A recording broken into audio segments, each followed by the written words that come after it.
After writing my account of an horrific experience I had as an 8-year-old child, many have encouraged me to speak about the aftermath. I've been hesitant to do so as I have felt unsettled since I broke my silence. Sleep has not come easy to me these last few nights. My skepticism, however, remains resilient, and as such I will try of what I experienced in the other room. This won't be as long, as what occurred only took place over a few days, but that was more than enough for me. If you recall, after that unwelcome nightly visitor left me, I was moved into another bedroom a year later. This room was much larger than the previous one and had a warm and welcoming atmosphere to it. Some places feel bad. The room before felt foul, but this one did not. Thankfully, I was given the normal bed. The previous one was taken apart and thrown out. A welcome sight, I might add. I loved my new room. I enjoyed the space for all of my toys.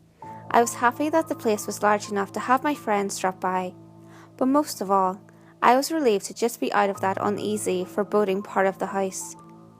On the first night I slept more soundly than I had done for a long time. Of course, I still moved my bed several feet from the wall. I told my mother that I and my friends liked to use the gap between the bed and the wall as a hiding place when we were playing. I woke the next day feeling refreshed and relaxed. As I lay there watching some of my favourite cartoons on a small portable television, I noticed something odd. An old dark brown armchair which had always been there, sat at the foot of my bed, large and looming. It was frayed and worn, having been given to us as part of a suite by my cousin, but it had been used many times even by then. The chair itself was not unusual, but what unsettled me was that I could have sworn that before I'd went to sleep, the chair had been facing away from the bed. Now, in the cold light of day, the chair was facing me. I assumed one of my parents had moved it while I slept, probably looking for something which had been left there before we switched rooms. The second night was not as restful. It was around 11 p.m. and I could hear my parents' television from the other side of the house. The room was largely in darkness, the only illumination an orange hue drifting through my window from the streetlights outside. I lay there content, until I heard something quiet, yet unmistakable. At first I thought it was the sound of my own breath exhaling and inhaling as I rested, but while I stopped for a moment, the quiet, almost inaudible sound of someone else in the room breathing in and out did not cease. It continued, rhythmically, and without pause. I lay there in the darkness, but while I was still recovering from the terror instilled in me from my experiences in my previous room, I was not entirely afraid.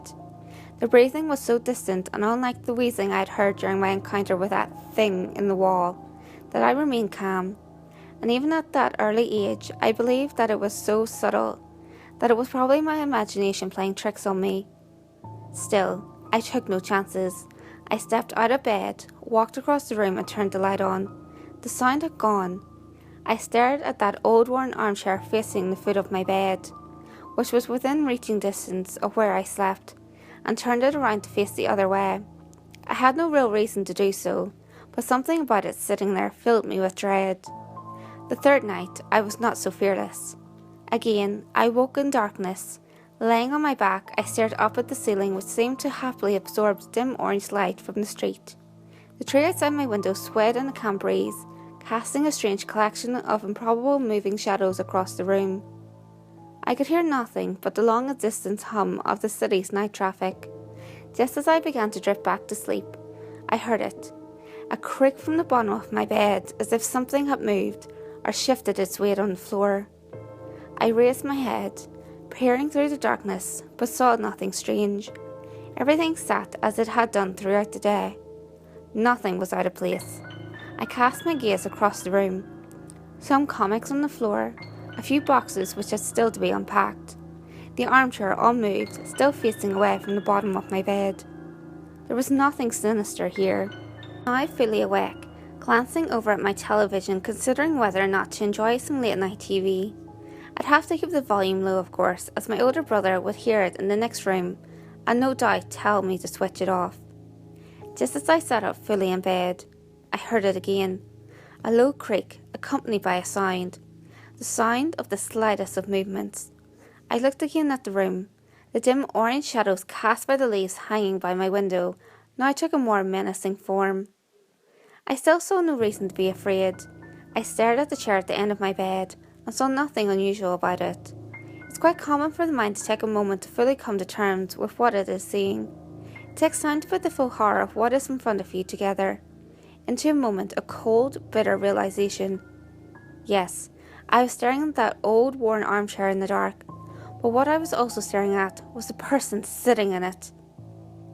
In the dim light, I could only see the outline of the back of its head, the rest obscured by the spine of the chair.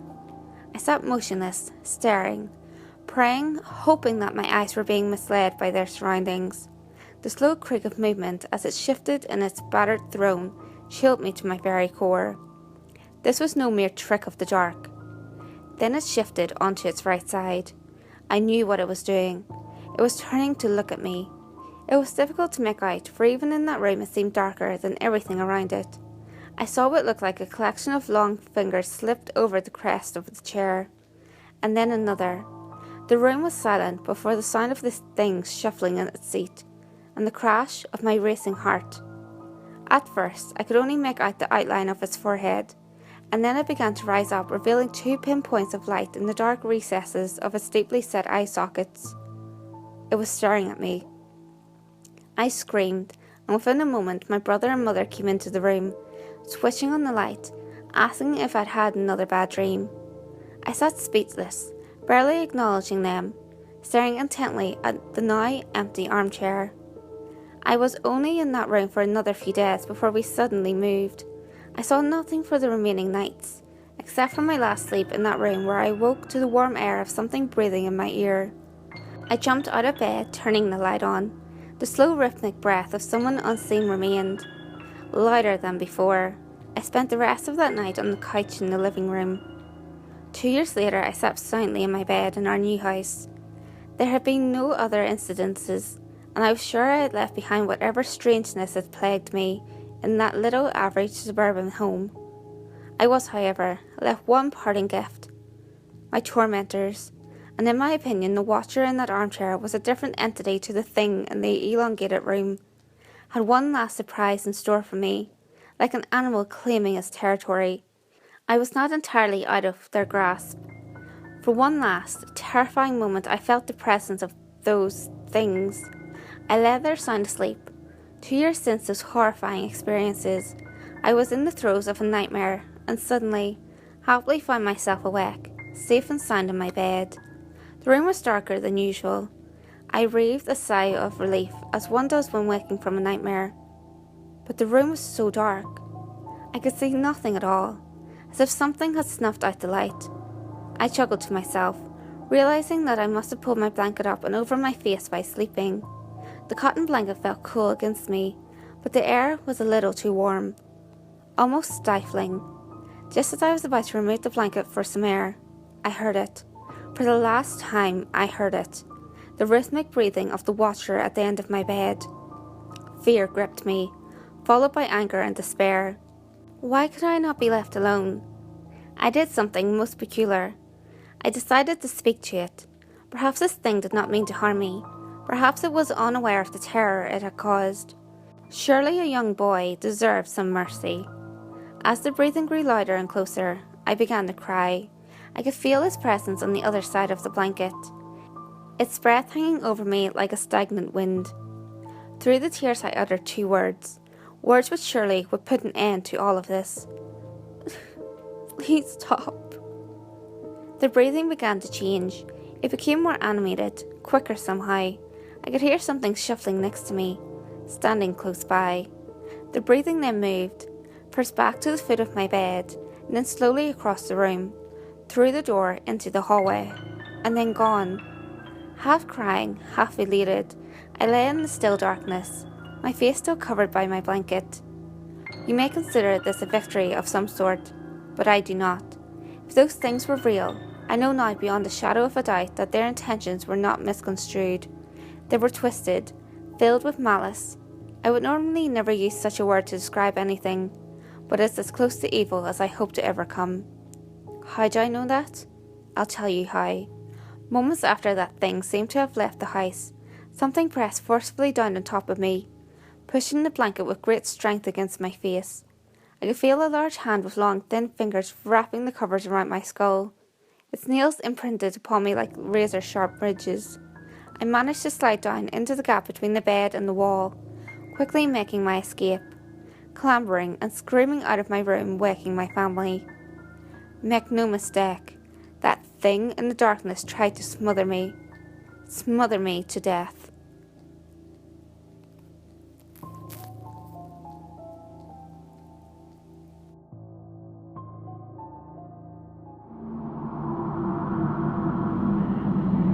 Hey guys, if you enjoyed this video, give it a thumbs up and share it with your friends.